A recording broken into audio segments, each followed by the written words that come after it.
안녕하십니까. 페트롤 전북의 함윤호입니다. 올해도 경제 전망은 그리 밝지 않다고 하죠. 또 지역에 닥친 인구 감소 등 위기는 어느 곳이나 다 마찬가지입니다. 그런데 이런 가운데서도 긍정적인 생각으로 지역의 미래를 위해 분주하게 움직이고 조금씩 성과를 내는 곳들이 있습니다. 이곳 역시 그중에 한 곳이 아닐까 싶은데요. 지난해 호남선 KTX 김제역 정차, 청년 창업농 육성 전국 1위 등 여러 가지 성과를 거둬 올린 김제시가 있습니다. 희망찬 미래 융성하는 김제로 시정 목표를 정하고 있습니다. 신년대담 단체장에게 듣는다. 오늘은 경제도약 정의로운 김제를 표방하고 있는 김제 시정을 살펴보죠. 오늘도 전북일보 이경재 교원 논설위원과 함께하겠습니다. 어서 오십시오. 네, 안녕하십니까. 네, 그리고 김제시 박준배 시장을 전화 연결합니다. 시장님 안녕하세요. 네, 안녕하세요. 예, 위원님도 인사 나누시죠. 네, 안녕하세요. 바쁘시죠? 새해 복 많이 받으십시오. 네, 박준배입니다. 네, 지역 손님하면서 여러 가지 민원도 듣고 고생 많이 하십니다. 예, 시장님 청취자분들과 김제 시민분들을 위해서 새해 인사해 주시죠. 네, 새해 복 많이 받으시고요. 행복과 건강이 넘치는 가운데 소원하시는 모든 뜻 이루시길 기원하겠습니다. 예. 초선이시면서 열심히 김제 현안을 듣고 계십니다. 우선 시 단위의 김제이긴 합니다만 역시 농도이고 어울러서 인구 감소가 이곳 또한 걱정이 되는 곳인데 현재 김제시 인구가 어떻게 됩니까? 지금 현재 8만 4천이 무너지고 있습니다. 예, 무너진다는 표현을 쓰셨습니다. 이경재 의원님. 예, 전주하고 가장 가까운 곳에 위치하면서 김제의 어떤 가능성은 좀 높아 보이는데요. 현재는 좀 어려움이 좀 있는 것도 사실인 것 같습니다. 김제하면은 격세지감을 느낍니다. 과거에는 김제하면은 우리나라 쌀 공급기지로서 먹여 살렸던 고장인데 지금은 이제 군산, 익산, 전주 배후 도시로서 다 사람들이 뺏기고 또 상권도 이렇게 뺏기고 그래가지고 아까 말씀하신 것처럼 8만 4천도 지금 무너지고 있는 상황인데 안타깝게 짝이 없습니다. 예. 아마 인구 관련해서 감소 관련해서도 많은 고민을 하고 계실 것 같아서 차츰 들어보기로 하고요. 시장님? 네. 예, 김제가 이제 농업의 중심으로 자리매김하고 있는 가운데 역시 종자생명산업특구로 지정되어 있습니다. 이 부분 많은 관심을 갖고 계실 것 같은데요. 네, 그렇습니다. 예, 국제종자박람회도 열었고요. 말씀해 주시죠. 우리 종자생명산업특구를 통해서 지역특구에서 대통령 기관표창, TOS 기관표창을 받았지 않습니까? 예. 이거를 계기로 해서 20개 기업이 들어와 있습니다. 이 기업들을 더 발전을 시켜서 이제 세계로 종자뿐만 아니라 이제 종묘 생산까지 같이 가려고 하고 있습니다. 그렇게 해서 저희들이 여기에 소득을 높여서 이 자리가 대한민국의 종자 산업의 1번지로 만들어 가려고 저희들이 계속 노력하고 있습니다. 예. 종자가 굉장히 중요한 세상이 됐습니다. 이경재 의원님. 네네. 값어치가 상당한데요. 종자 산업이 씨가 마른 상태죠. 우리나라가 IMF 이후에 우리 종자 업체들이 외국 기업들한테 매각이 되면서 예. 씨가 말린 상태인데 이제 와서 뒤늦게 종자 산업 특히 이제 종자 주권을 강조하면서 지금 육종 산업에 관심을 갖고 있고 특히 이제 GMO 같은 데 관심을 갖고 있는데 뒤늦게나마 다행이라고 생각을 하고요. 특히 김제에 육종 또는 종자 이런 인프라가 깔려 있어가지고 다행이라고 생각하는데 앞으로 할 일이 많고 그러겠는데 일단 과제는 미국, 유럽, 일본 등이 다 지금 대형 다국적들이 가져간 종자 산업을 그렇죠. 어떻게 가져올 것인가 우리나라가. 예. 그래서 앞으로 종자 주권을 회복하고 또 수입산 종자를 국산 종자와 대체를 해야 위한 노력도 이루어지고 있는데 이제 초입 단계라고 보여지고 있거든요.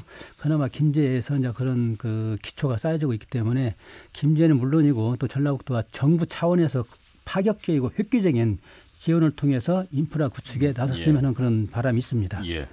종자생명산업특구로 지정이 되면 어떤 이로움이 있습니까? 우리가 각종 세제 혜택이나 또는 여러 가지 혜택을 누리고 있습니다. 예. 거기에 기업에 입주했을 때 정부로부터 받는 그런 도움들을 말씀드리는 겁니다. 예.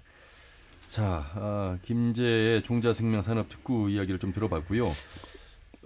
예, 이경재 의원님 추가 질문 있으시면. 근데 이제 씨앗을 뿌린 상태이긴 한데 작년에 농촌진흥청 국정감사 때 이제 밝힌 그 근거로 이야기를 한다면은 농작물 종자 로열티를 외국 기업들에 지급을 하지 않습니까? 그 수입 의존도가 매우 높은데 뭐 그 자료를 보니까는 1,400억 5년간 네네. 그렇게 지급을 했고요. 특히 양파 같은 경우도 수입 의존도가 아주 높은 그런 종목인데요. 종자 구입비 명목으로 뭐 5년간 780억 정도가 지금 나가고 있고, 그래서 더욱 시급하고 현실적으로 절박한 그런 상황인데, 종자 로열티를 대체할 만한 그 수준까지 가려면은 시장님께서는 전망을 어떻게 하고 계십니까?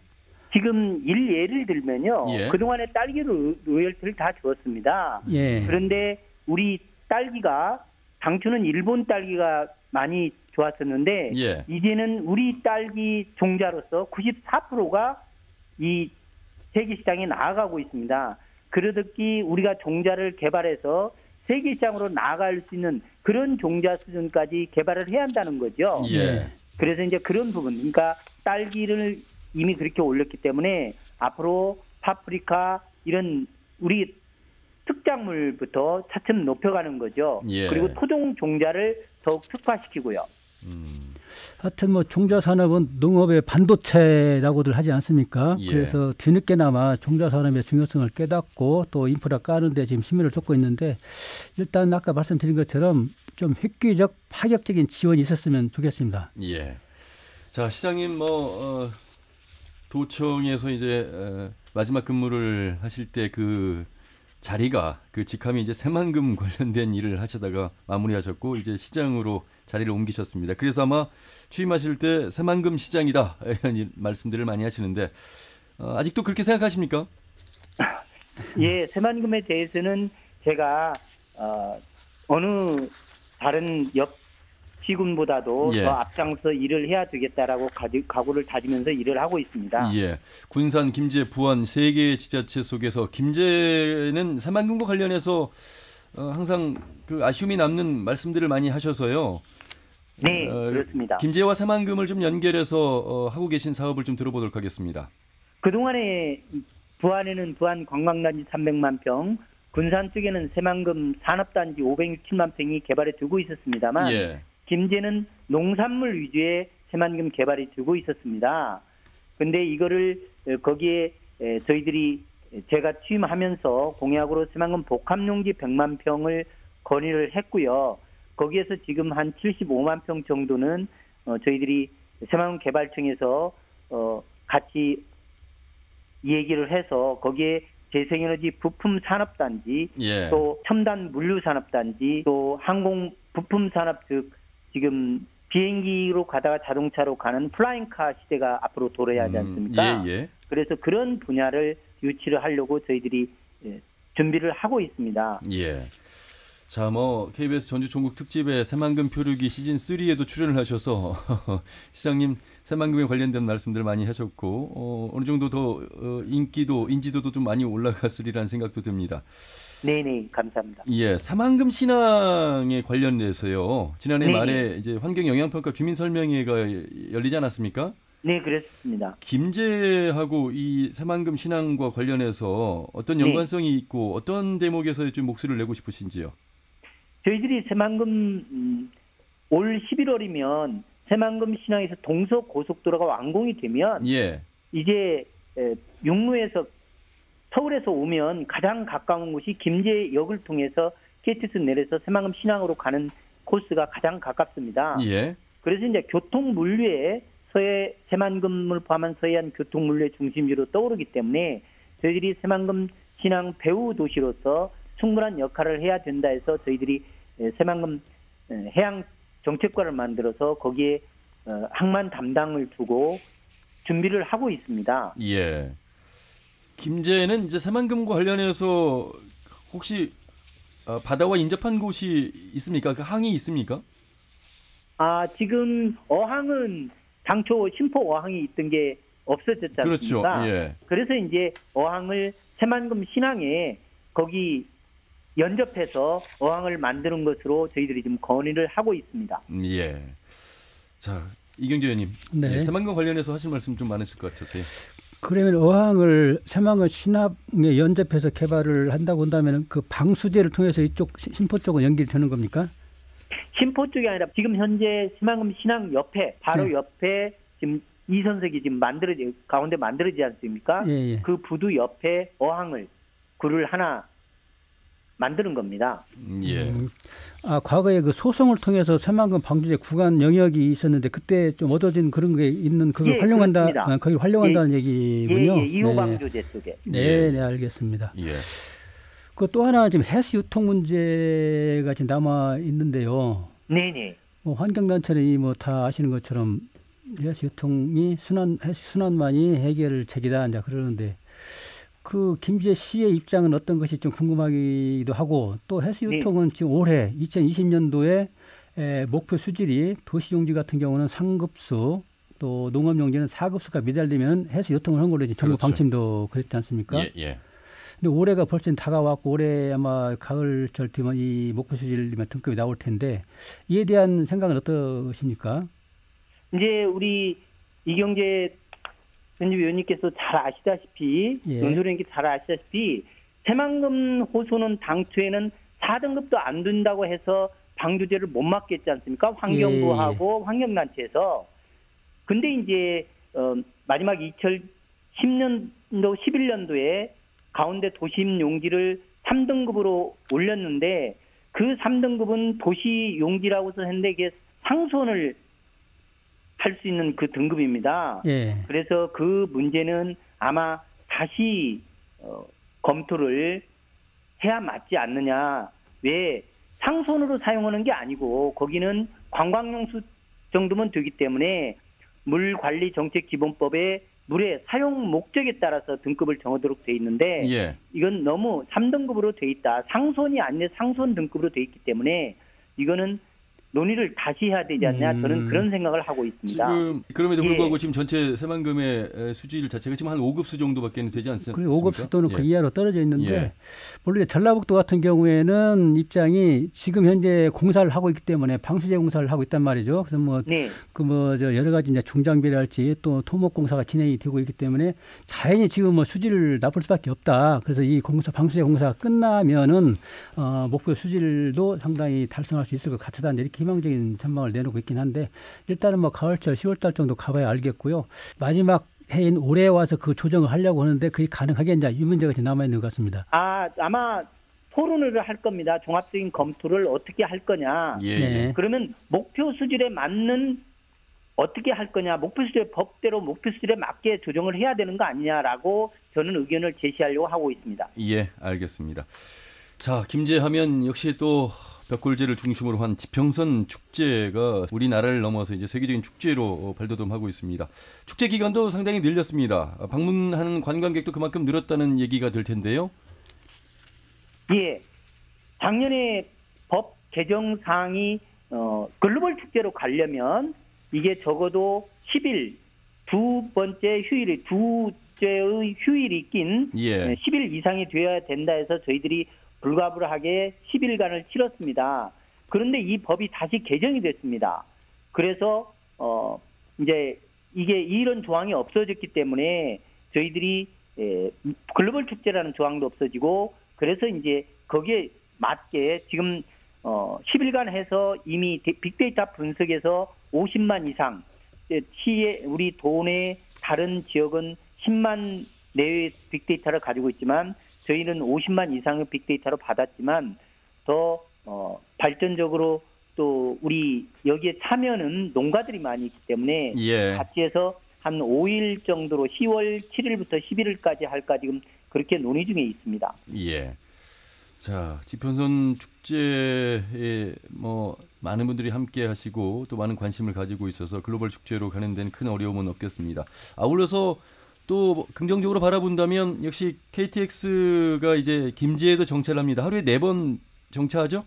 네, 그렇습니다. 더 많은 관광객들이 올 것 같습니다만. 저도 아침 7시 차로 올라갔다가 내려오는 게 5시 타고 여기 7시 10분에 내려오면 저도 아주 편리하더라고요. 예. 근데 이제 김제 KTX가 열림으로써 제가 가장 큰 장점은 올해 이제 11월이면 동서고속도로가 열리지 않습니까? 예, 예. 서울에서 KTX를 타고 오면 김제 시티투어 버스를 타고 저희들은 고군산까지 운영을 하려고 하고 있습니다. 예. 그러면 그렇게 되면 전주 한옥마을에서 출발해서 금산사를 거쳐서 역전을 거쳐서 만경, 능제, 진봉, 봉화제 그리고 거쳐서 이제 고군산군도까지 가는 그런 관광 시티투 버스가 있어서 예. 우리 서부 지역의 김제 KTX 정차역이 관광 중심지이자 서부 지역의 교통 중심지로 예. 그런 발돋움할 좋은 계기가 되리라 저는 그렇게 생각하고 있습니다. 네, 잘 알겠습니다. KTX 정차역 늘린 거는 상당히 획기적인 성과라고 보여지겠습니다. 하나 이 기회에 두 가지만 제가 여쭙겠습니다. 네.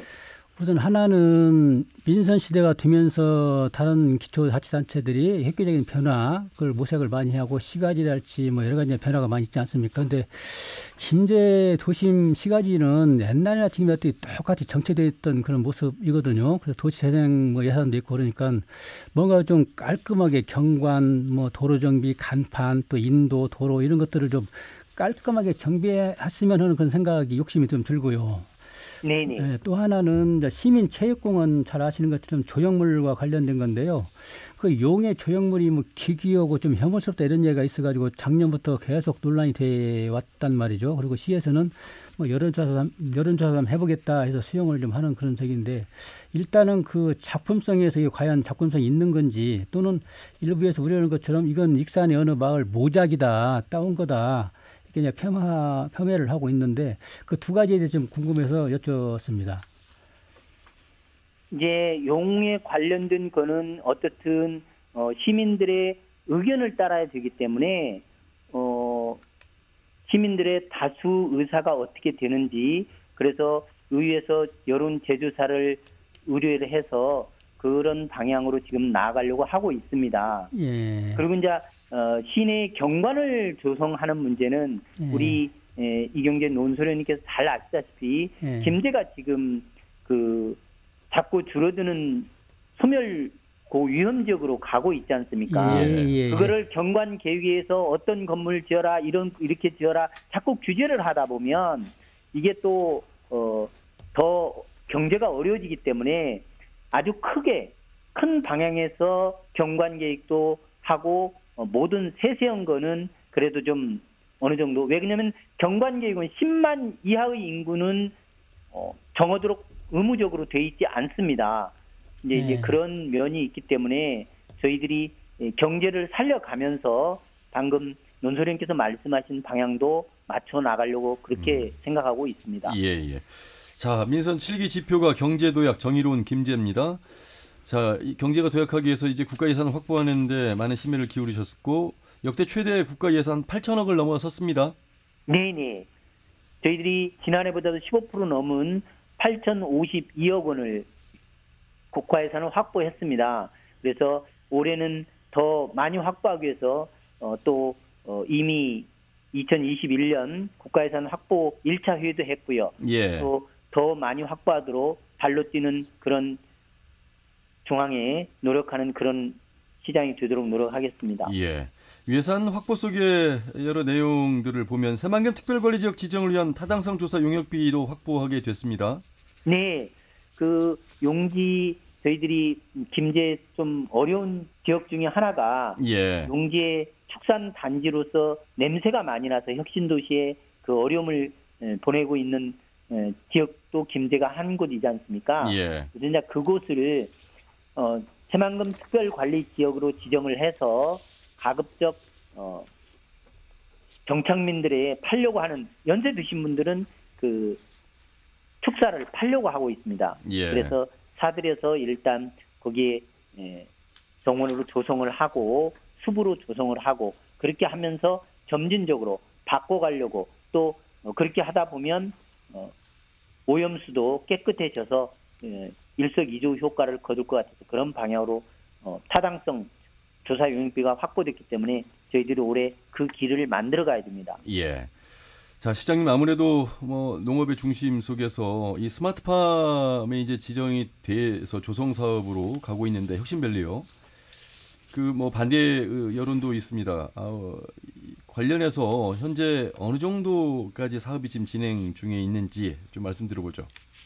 예, 스마트팜 혁신밸리에 대해서는 그 환경단체하고 거기에 주민 몇몇 분들이 그동안에 물고사리나 이런 희귀 종물에 대해서 멸종 위기에 대해서 강력한 반대를 했습니다. 그분들과 계속 대화하고 또 환경청과도 협의를 해서 저희들이 방안을 마련해서 이식을 해서 지금 공사를 터파기 같은 그런 공사는 진행을 하고 있습니다. 예. 사실 이제 물 확보 차원에서 이제 그 주민분들 물론 환경적인 부분도 있습니다만 시장님과의 생각이 좀 다른 부분이 있었습니다. 네, 처음에는 지하수로 하는 걸로 계획이 돼 있어서 우리 거기에 백구 주민들이 지하수 하는 걸 반대를 하니 예. 그래서 거기에 만들었습니다. 저희들이 한 3만 평 정도 거기에 3만 제곱미터 정도의 수류지를 만들어서 거기서 이제 물을 가라앉혀 가지고 그 물을 스마트팜 거기 혁신밸리 사업지구에 이용하는 것으로 그렇게 방향을 바꿨습니다. 예. 그래서 그 부분은 이상 없이 진행되고 있습니다. 예. 예, 착실히 진행해 나가고 있다는 말씀이신데요.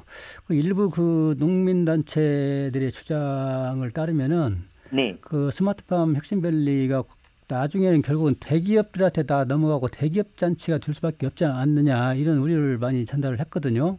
네. 그 대목에 대해서 어떻게 판단하고 계십니까? 지금 상주에 이제 저희하고 된 데가 두 군데인데 예. 상주에는 그 부지를 가지고 있는 게 대기업이 가지고 있었거든요. 예. 이제 그런 데서 우려를 했는데 저희들은 그런 염려는 적습니다. 그런 염려는 왜 그러냐면 예전에는 그러니까 80년도에는 이게 3억을 가지면 논을 수십 필지 사서 그렇게 경작농을 할 수 있지만 지금은 그게 도저히 불가능하지 않습니까? 예. 그러니까 지금은 이렇게 원예 특작으로 나갈 수밖에 없기 때문에 여기에서 스마트팜 혁신밸리를 통해서 4년간 청년 교육을 받고 스마트팜 생산 시설에서 직접 실증을 거쳐보는 그러고 나서 이제 이 청년 농들이 정착할 수 있도록 그런 방향으로 가는 게 청년들이 희망을 하고 있습니다.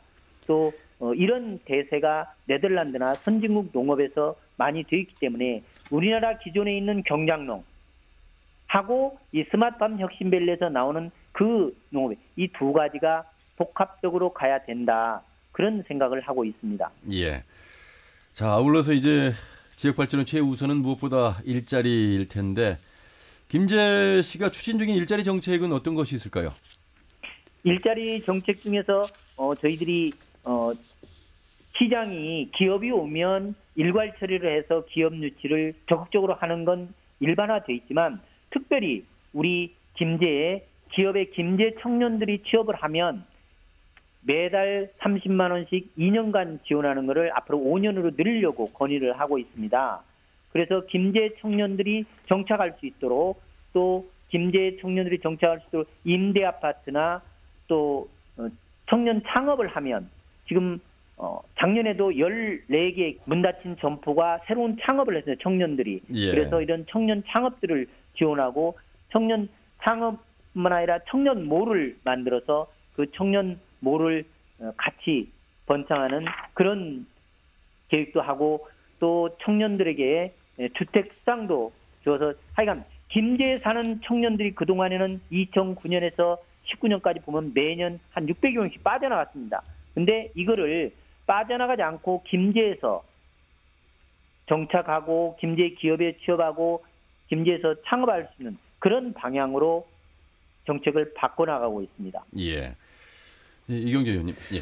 일자리 정책은 뭐 심연을 쏟고 있는 부분이고 정부부터 자치단체까지 하고 있는데 상당히 어려운 부분이죠. 가장 어렵습니다. 네, 성공하기를 이제 빌겠고요.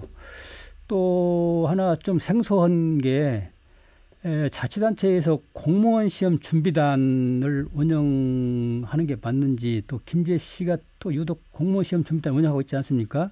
네네. 그래서 그 운영하게 된 어떤 배경이랄지 또 공무원 시험 준비단은 어떻게 운영을 하는 것인지. 네네. 예컨대 그 다양한 업종 또 직능별 뭐 이런 쪽은 많이 그 지원도 해주고 서포팅도 하는데 네네. 공무원 시험 준비반 운영하는 게 좀 생소하거든요. 네네. 김제 학부모님들이 한 1000여 명 이상이 서울에 전주 이런 공무원 시험에 가서 공부를 하고 있으면 서울에 가려면 매달 200만 원 이상의 돈을 들여서 하고 있습니다. 그런데 김제 실질적으로 방문가게 한 500명 모이면 1년에 처음 오는 사람 한 2명이나 합격한다고 했습니다. 그래서 이런 김제 청년들이 의지로 직업을 찾아서 나가는데 저희들이 김제 지평선악당 보니까 낮에는 비어 있더라고요. 학생들이 학교에 가니까. 예. 이 비어 있는 공간을 공무원 시험반을 만들어서 했더니 8명을 합격했습니다. 그러니까 500명에 2명 첫 해에는 합격하면 많이 합격 안 됐는데 적어도 3년 내지 5년을 공부해야 되는데 예. 우리 김제 지평선악단의 공무원 시험에 이번에 8명이 합격했는데 이분들은 지방직으로 합격한 분은 김제에서 다닙니다. 다시 말씀드리면 김제에서 정착할 수 있는 곳을 만들었죠. 또 국가직으로 가신 분들은 국가에서 김제를 위해서 일할 수 있기 때문에 저희들은 또 김제에는 공무원 시험반이 없습니다. 공무원 시험 학원이 없습니다. 또 반대가 없습니다. 학부모들이 아주 좋아합니다. 그래서 김제에 정착하고 김제를 발전시킬 수 있는 리더들을 만들고 왜 그러냐면 지금 우리나라 사회가 아버지가 가난하면 부모가 가난하면 자식도 가난하잖아요. 이게 87% 정체 사회지 않습니까? 근데 공무원 시험반이나 기업체 취업을 해서 20년 이상 연금이나 적금을 들고 보면 이게 중류생활로 못 살던 사람도 중류생활로 직위가 이동하는 즉 역동적인 김제 사회가 돼서 대한민국 청년들이 3포, 5포 이런 사회를 역동적인 사회로 만드는 데도 하나의 방법이 되겠다 해서 제가 시범 실시했더니 김제 시민들이 너무 좋아라 합니다. 아, 그래요? 네, 너무 좋아라 하시고 이걸 쉽게 말씀드리면 예컨대 영등포랄지 신길동 가서 공부하는 그 비용이 많이 들기 때문에 자치단체 차원에서 지원을 하는데 그 공간을 지평선 학당에 이용을 해갖고 한다 그런 말씀이시고 예. 강사를 요청해서 강사가 강의까지 하고 공간까지 제공하는 그런 서울에서 거죠? 제일 가는 그 고시 학원인 강사가 직접 옵니다. 알겠습니다. 자, 그만큼 이제 어찌 보면 작은 것까지 또 이 청년들의 취업 관련해서도 시정 차원에서 좀 살펴보고 있다 이렇게 좀 정리를 해보겠고요. 2020년 경자년 김제시의 새로운 변화 기대를 해보면서 마무리하도록 하겠습니다. 시장님 말씀 잘 들었습니다. 고맙습니다. 네, 감사합니다. 예, 이경규 의원님 말씀 잘 들었습니다. 네, 수고하셨습니다. 네, 지금까지 김제시의 박준배 시장 그리고 전북일보 이경재 개건 논설위원과 함께했습니다. 오늘 순서는 여기까지입니다. 함께해 주신 여러분 고맙습니다.